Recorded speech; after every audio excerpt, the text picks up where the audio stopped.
She texted, "My ex says you're too basic for the life I want, and honestly, he's right." I didn't argue. I just replied, "Good to know."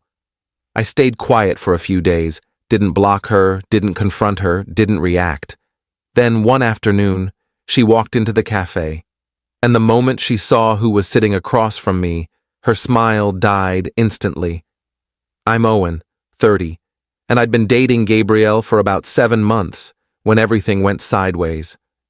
We met through a dating app, had that immediate chemistry everyone talks about, moved from texting to daily phone calls to spending most weekends together within the first month. She was ambitious, beautiful, worked in event planning for high-end corporate clients. I'm in software development, make decent money, live a comfortable but not extravagant life. I thought we balanced each other well. The problem started around month 5. Gabrielle's ex, some guy named Preston who worked in finance, started appearing more frequently in our conversations. Preston used to take me to this restaurant. Preston knew the owner of that club. Preston's new girlfriend just posted from the Maldives. At first, I figured she was just processing the past relationship, then the comparisons became more pointed. Preston always wore designer suits to events. You should think about upgrading your wardrobe. Or, Preston's apartment had a view of the river. Your place is nice, but it's pretty basic. Basic. That word came up a lot. I tried not to let it bother me. Everyone has insecurities. Everyone compares sometimes, but it was constant, this drip feed of being measured against someone else and coming up short. Last Tuesday changed everything. We'd planned to meet for lunch, but she canceled last minute. Said something came up at work. No big deal. Around 3 p.m., my phone buzzed with a text from her. "We need to talk about us." I called her immediately. "What's wrong?" "I don't think we should talk on the phone. Can we meet tonight?" "Sure. My place or yours?" "Actually, I think we should take some time apart. I've been thinking a lot about what I want, and I'm not sure we're aligned." Something cold settled in my stomach. Where is this coming from? I ran into Preston today. We had coffee, just talking, nothing weird. But it made me realize I've been settling. Settling. That's not the right word, I mean. Look, you're a great guy. You're kind and reliable and easy to be with. But Preston pointed out that you're kind of basic. And I think he's right. I want someone who matches my lifestyle, my ambitions. I want someone who pushes me to be better. And I don't do that? Not in the way I need, I'm sorry. We talked for another 10 minutes, but the conversation was circular. She'd made up her mind. She said she needed space to figure out what she really wants. I said fine. We hung up. 20 minutes later, she texted, "My ex says you're too basic for the life I want, and honestly, he's right." I stared at that message for a long time. She'd texted it like an afterthought, like a PS on a breakup she'd already delivered verbally. Like she wanted to make absolutely sure I understood I wasn't enough, I replied. "Good to know." She sent back, "I hope we can still be friends eventually." I didn't respond to that.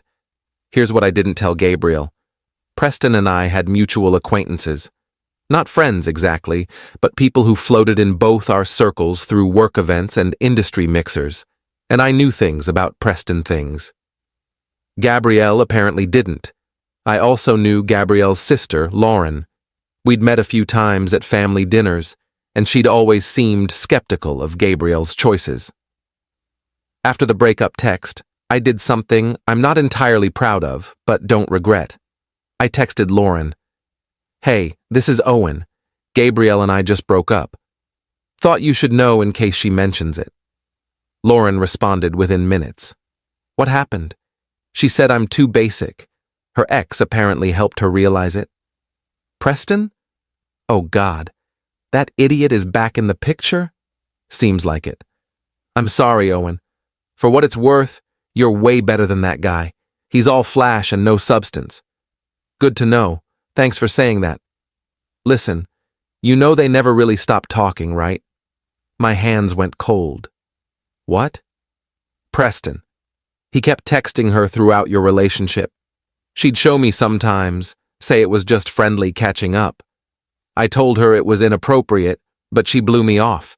Did she ever meet up with him before? Probably, I don't know for sure. But she'd mentioned seeing him at events or running into him randomly. Too many coincidences. We texted for another hour. Lauren told me everything. How Gabriel had never really gotten over Preston, how she'd compared every boyfriend to him for 3 years, how she'd convinced herself he was her soulmate, despite him treating her terribly. He'd canceled dates last minute, forgot her birthday twice, cheated on her with a coworker. But he drove a Porsche and took her to nice places, so she forgave everything. Why are you telling me this? I asked. Because you deserve to know the truth. And because my sister needs a reality check. Preston's going to hurt her again, and when he does, she needs to see it coming. I thanked Lauren, and we left it at that. For the next 3 days, I didn't contact Gabrielle, didn't block her, didn't post on social media, didn't do anything dramatic, just went about my life, work, gym, normal routine. But I was thinking, planning. Update 1. Friday morning, I got coffee with someone from my network, Jessica, who runs a boutique marketing firm and happens to know Preston through business circles. We'd been acquaintances for about a year, occasionally grabbed coffee to talk shop. How's life? She asked, as we settled into our usual cafe, a trendy spot in the arts district. Interesting, recently single. Oh no, what happened? I gave her the abbreviated version. She winced. Preston Chen, the finance guy? You know him? Unfortunately, he's a walking red flag. Charms everyone, drops them the second someone shinier comes along.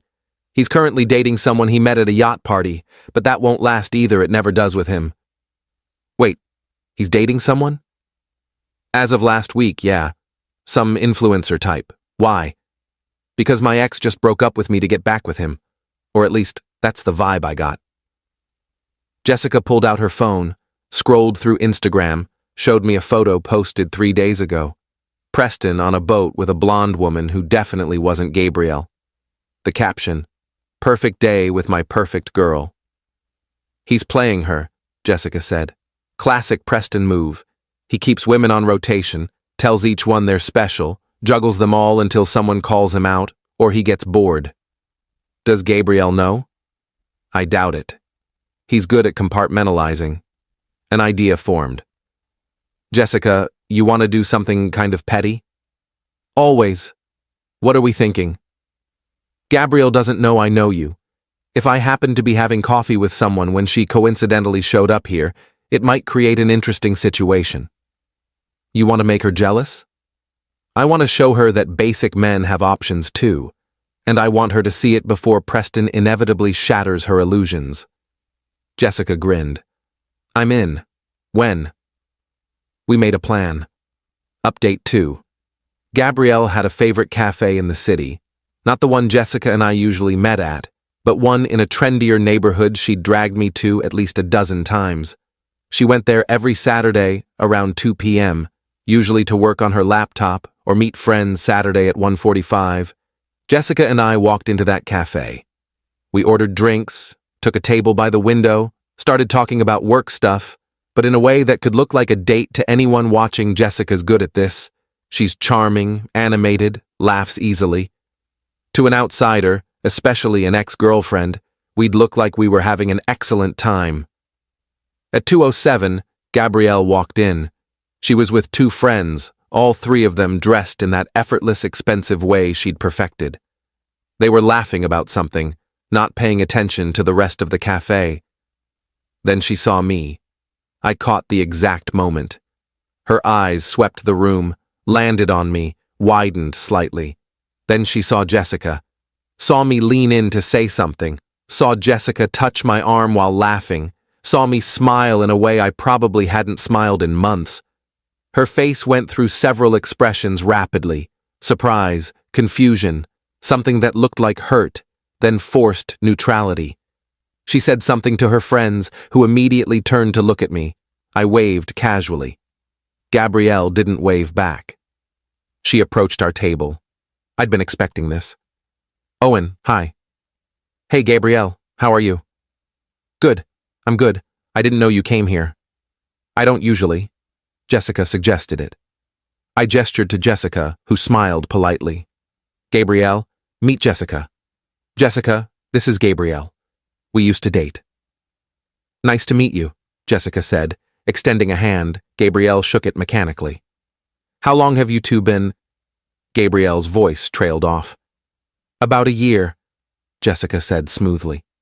We're friends from work, grab coffee pretty regularly. Owen's been a great sounding board for some projects I'm working on. The implication hung there, that I'd had this entire friendship, this connection, during my relationship with Gabriel, that my life didn't begin and end with her. Oh, that's great. Gabriel looked at me, trying to read something in my expression. I kept it neutral, pleasant. Can I talk to you for a second, privately? Sure, I turned to Jessica. Be right back. We stepped outside. Gabrielle crossed her arms, defensive. So you're dating already? It's been less than a week. I'm having coffee with a friend. That didn't look like just friends. Gabrielle, you broke up with me because I'm too basic for your life. Why do you care who I have coffee with? I don't, I didn't think you'd move on so fast. I haven't moved on. I'm having coffee with someone I've known for a year, who, by the way, thinks I'm perfectly adequate for her life. That's not fair. What's not fair? You said I wasn't enough, I accepted that. Now I'm living my life. That's how breakups work. Who is she really? I told you, a friend. Someone who values me for who I am, not for who she wishes I was. Gabrielle's eyes got shiny. This feels cruel. Cruel would be me telling you that Preston's currently posting yacht photos with another woman while he's stringing you along. But I won't say that, because I'm too basic to be vindictive. Her face went white. What are you talking about? Check his Instagram, or don't. Either way, it's not my problem anymore. I went back inside. Jessica looked up, concerned. Everything okay? Perfect. Let's finish our coffee. Through the window, I watched Gabrielle pull out her phone, scroll frantically, then show something to her friends. All three of them looked upset. One put an arm around her. They left without ordering anything. Update 3. That evening, Lauren texted me. Gabrielle just called me crying. Said she saw you with another woman and looked up Preston's Instagram. What happened? I told her about the cafe encounter. Lauren sent back a laughing emoji followed by, That's amazing. She needed that reality check Preston's been playing her since the breakup. She just refused to see it. How's she doing? Devastated, but also angry. At Preston mostly. At herself a little. At you for moving on so fast, even though she's the one who ended it. The coffee thing wasn't serious. Jessica's just a friend who helped me make a point I know, but Gabrielle doesn't.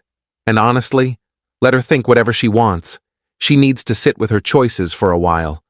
Sunday morning, Gabrielle called me. I let it go to voicemail. She called again an hour later. I answered, Owen, we need to talk. About what? About everything. About what happened yesterday, about Preston. About us. There is no us. I made a mistake. I know that now. Preston was he was this fantasy I kept alive in my head. But being with you was real. It was good. I threw it away for something that never existed. You're right. You did. Can we try again? Please? I know I hurt you, but I understand now what I had, what I lost. Gabrielle, you didn't just hurt me. You told me I wasn't enough, that I was too basic for the life you wanted. You compared me to your ex constantly. You made me feel like a placeholder until something better came along. And then, the second your ex paid attention to you again, you dumped me over the phone. I know, and I'm so sorry. Your apology doesn't change how I feel, which is that I deserve someone who doesn't see me as a consolation prize. Is this about that woman, Jessica? This is about me finally having enough self-respect to walk away from someone who doesn't respect me. I do respect you. No, you don't. You respect what I can provide when nothing better's available? That's not respect. That's convenience. She started crying. So that's it? You're just done? I've been done since you texted me that I'm too basic. You were done first. I'm just catching up. I didn't mean it. Yes, you did. You meant every word. And honestly, thank you for being honest. You freed me from wasting more time on someone who was never going to see me as enough. I hung up. She called back twice. I didn't answer. Final update. It's been 6 weeks. Gabrielle stopped trying to contact me after that last call. I heard through Lauren that she and Preston tried to make things work for about 2 weeks before he ghosted her for his yacht influencer girlfriend. Gabrielle's apparently been focusing on herself and learning from her mistakes, which feels like code for alone and regretting her choices. Jessica and I are still friends. The cafe thing was petty, we both know it, but she said it was the most fun she'd had in months. Sometimes people need to see what they're missing, she said, and sometimes they need to see that you're fine without them. I've been dating some, nothing serious yet, but I'm not settling for anyone who makes me feel inadequate.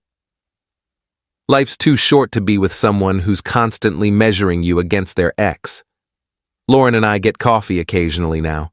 She apologized for her sister's behavior, said Gabrielle's always had a pattern of idealizing unavailable men and dismissing the ones who actually care.